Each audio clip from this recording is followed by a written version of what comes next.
Here I am at Crane's Roost Park.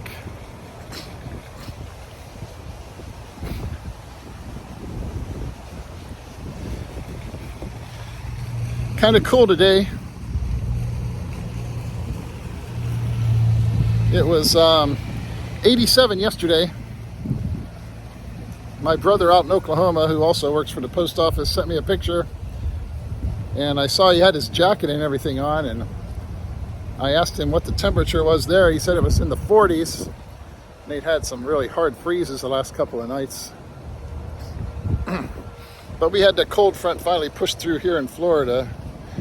So it's only going to get up to 74 today. According to the thermometer in my truck, it's 65 right now. Which actually feels kind of good to me, but it does feel a little bit cool. Back when I was a northerner, this would have been my ultimate weather. I still like this when I'm out carrying mail and stuff. You can run full speed all day without having to worry about sweating to death and needing to drink a bunch of water just to keep from dying and having heat stroke. I do like this weather.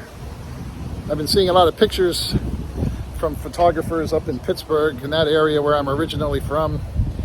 Really miss this time of year up there. All the different color leaves and everything. Don't have that here in Florida, really. But I'm planning to go to the Philippines someday anyway, so I don't think I could hack having to go back and work in the freezing cold winters anymore. I hate the super hot weather, but I'd rather deal with that than, at least when I'm working, than to be out driving around the ice, you know?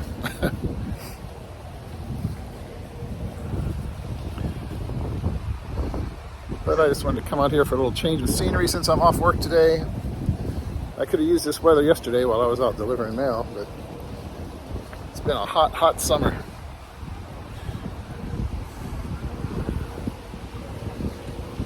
But anyways, I just thought I'd do a little video. I know some of you have probably watched the channel, a British expat in the Philippines. And he makes a lot of good points about a lot of stuff. He does seem to like to rag on Americans a lot, you know? But, I mean, I guess maybe we open ourselves up to that a lot too sometimes. But some of the rants he goes on seem a little bit off-center to me. I don't know. But then I'm an American, so my point of view is an American point of view, you know? But he had a video the other day about, you know, our foreigners driving up prices in the Philippines. You know, it's kind of like the idea of gentrification, I guess, where you have people who, you know, move into an area and they have a lot of money to pay for things, and so it kind of, the people who have stuff to sell start upping the prices, and everything ends up being more expensive, and the locals end up getting priced out. This is great. I thought I'd have some peace and quiet over here, kind of, relatively anyways, but now we got some street sweeper coming by.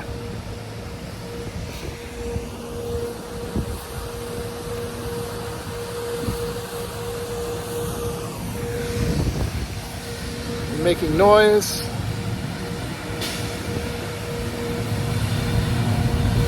But we got to keep the streets clean.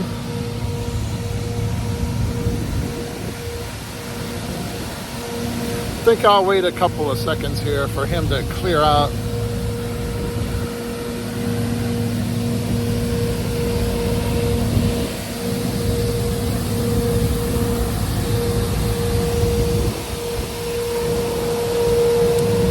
Squirrels running around in the trees.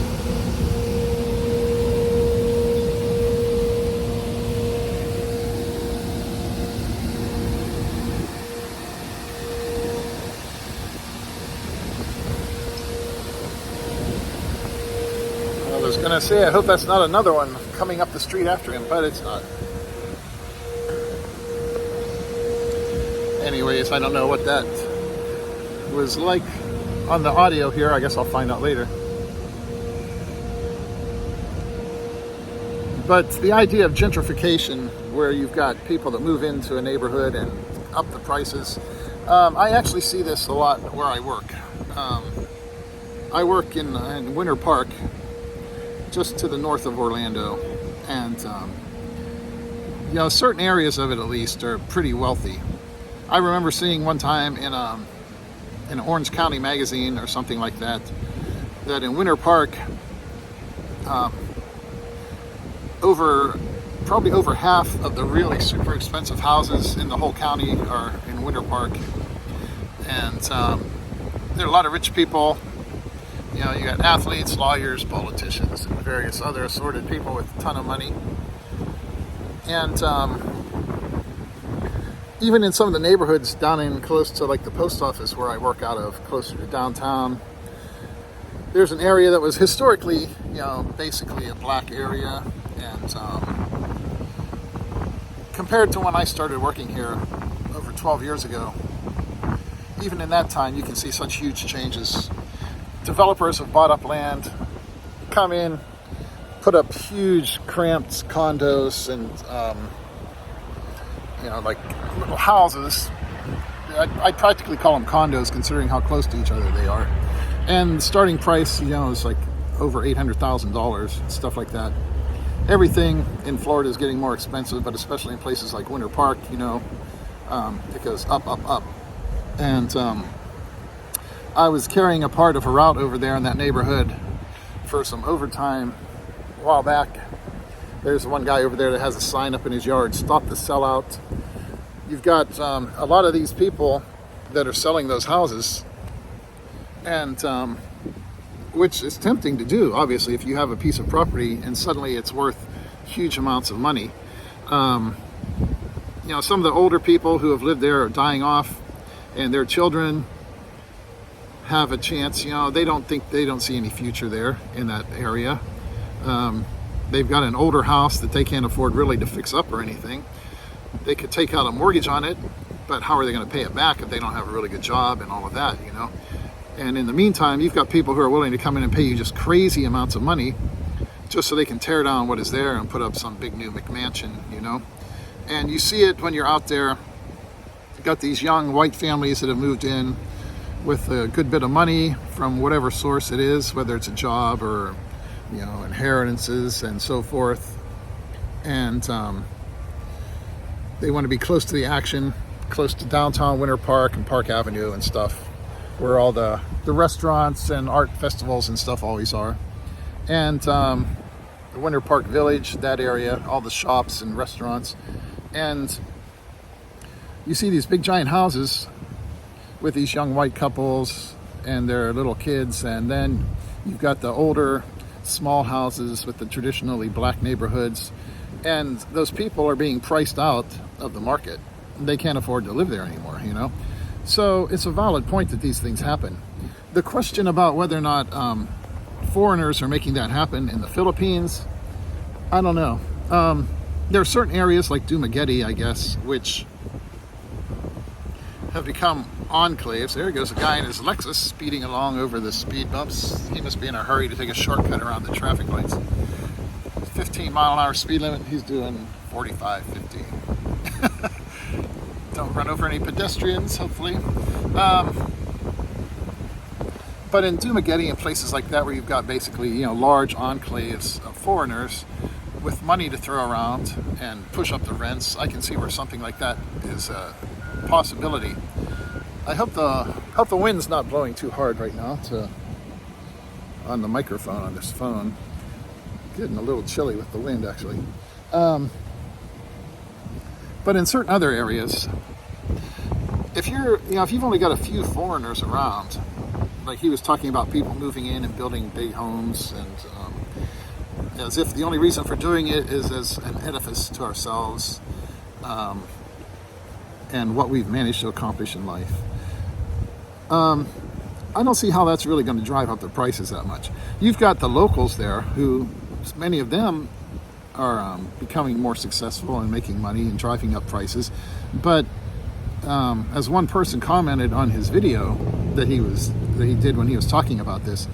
You know, if you're the only person around, you're not the one responsible for, you know, the price of land going up crazy amounts. I've, you know, my wife and I, we bought some lots off of a friend of her mom's, and we bought 11 of them. It's a total of 1,650 square meters. And when we first bought them, you know, the first couple we bought maybe 45,000 pesos for a 150 square meter lot. And then, you know, like 50,000. And that's basically what we paid for all of that. It's 50,000 pesos for 150 square meters. So you're looking at, you know, 45,000 is 300 pesos a square meter. And now prices everywhere pretty much, even out in the provinces, you're looking at people trying to get like 1,000 to 2,000 pesos per square meter. And that's not all because a bunch of foreigners are there, because there's not that many foreigners around. Not that many foreigners who are, you know, like, you know, buying land. Or obviously I'm not buying land. It's in my, you know, my wife's mom's name actually at the moment, you know. And my wife just recently got her U.S. citizenship. And so she'll actually have to go back over and, you know, get dual citizenship to get that stuff transferred back into her name eventually when we go back over there. But for right now, it's her mom who's like, you know, the multi-peso millionaire, you know. So, you know, in a situation like that, if you've only got a couple of people that are doing things, are they really the ones who are driving up the prices? There's somebody else, some of the people who worked on the house that we just built, they had recently worked on another house from a local family. They have a business back behind their house, you know, a little cafe and everything that they've opened up. And, you know, they were talking about our houses are pretty much like the two largest houses in that area or whatever. But, you know, there are other people who have money who are, you know, building houses and looking for land. The thing about land is there's only so much of it, you know, and the prices of it are going to keep going up because you can't make more of it. Now, unless we move off world and start selling lots on other planets and stuff, there's only so much, and the prices are just naturally going to keep going up. Certain areas of the country, of course, like here in America, where everybody's moving out because there's no jobs or people, you know, you don't have that issue. But any kind of place where everybody wants to move, the prices are going to go up. The little town where we're going to be living in the Philippines, in Aurora, out in you know, Zamboanga del Sur, I guess they've got a 7-Eleven there now and everything. It's kind of up in the hills, a little bit cooler than some of the surrounding areas, and in the mountains a little bit. I think it's about like 1,000 feet elevation, my wife told me once, or something like that. It's just a place that's growing and things are getting more expensive. You know, people have talked before about the Philippines. The total land area is not that much compared to somewhere like the United States, but you've got, you know, like what, 100 million people or something like that there. So for the people who have the money to buy land, the prices are just going to keep going up. That's the way it is. And it's not just foreigners who are making that happen. He also made some comments in his video about retirement. And I don't know, I'm tempted to do a separate video about that, but maybe while I'm thinking about it, maybe I'll just go ahead and talk about it here. He talks about retirement being a time, you know, to kind of just trim back your lifestyle and everything. Why would someone go over to the Philippines and build a multi-million-dollar home and all of that? I can kind of see that. If I was able to build a multi-million-dollar home, I'd probably have homes in different countries. I'd probably have a really nice multi-million-dollar home here on the coast of Florida or something, you know. I don't know how many people are moving over there and building multi-million-dollar homes. I don't know if he meant multi-million peso homes or multi-million-dollar homes. It's pretty hard not to build a multi-million peso home if you're going to have a house that's big enough for people to live in. So you're going to spend at least a few million pesos, which would make it a multi-million peso house. But this idea that retirement is just about going somewhere and kicking back and waiting, you know, for the inevitable end, I don't know. It's obviously you're in a situation where you've lost the ability to keep making more and more money unless you're creative, finding ways to do things.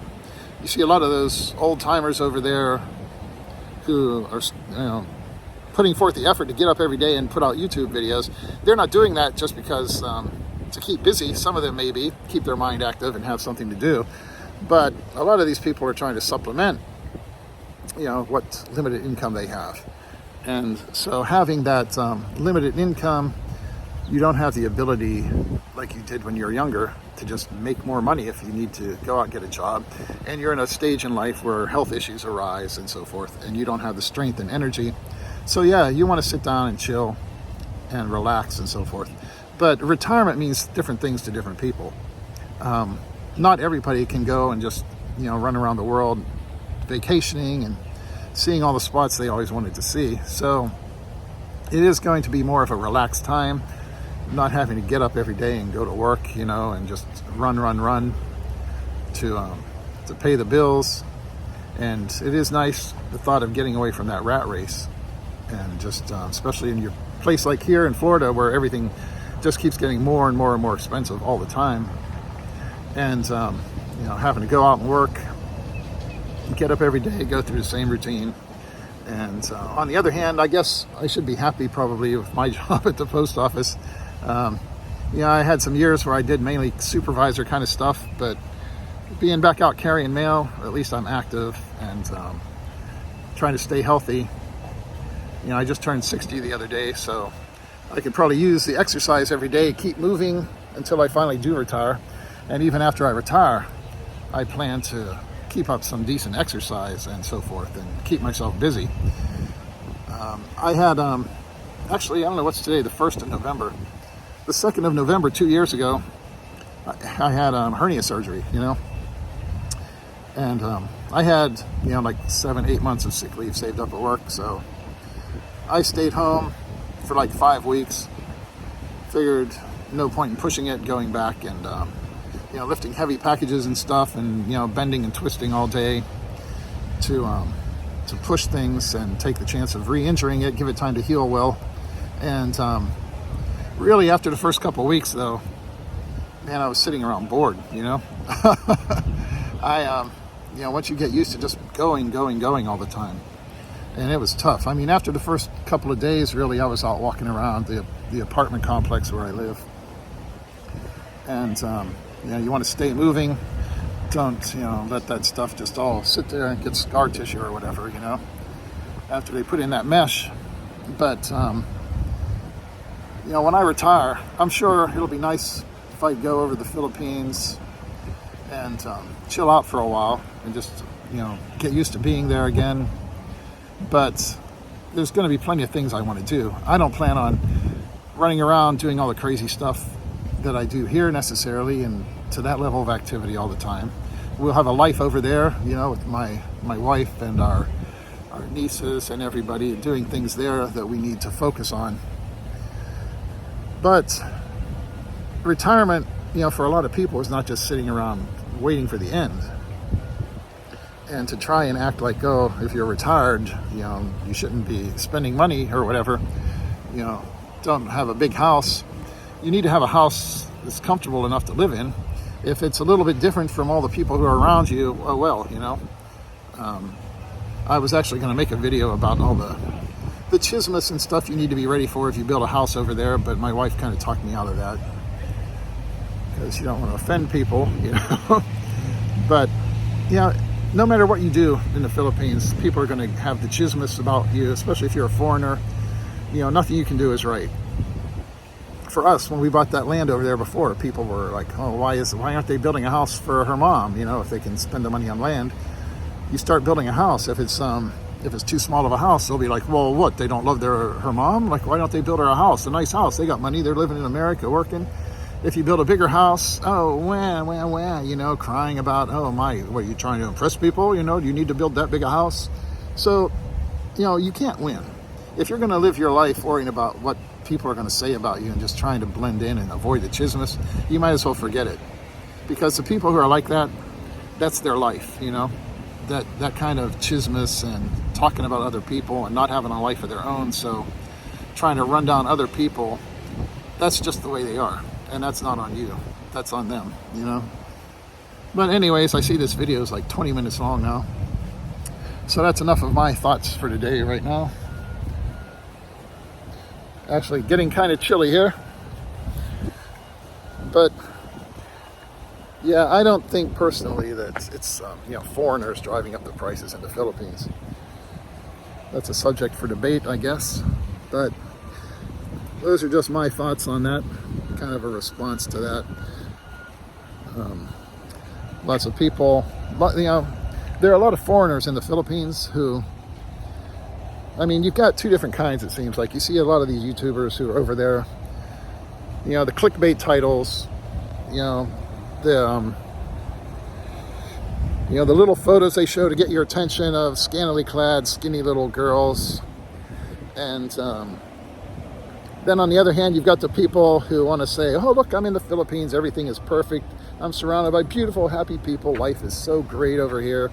And that's the little, you know, that's their shtick. That's the image they want to push. And then you've got the people who want to talk about, you know, everybody else is, you know, the things that all us foreigners are doing wrong. You know, they're a foreigner sitting there whining about all the other foreigners. But that's what gets videos, you know, that's what gets clicks on the videos and stuff. Anyways, all the little workers out here. Here comes the street sweeper back down the other way. There's the eyesore on I-4, for those of you who know what that is. And I'll talk to you again later. Thanks.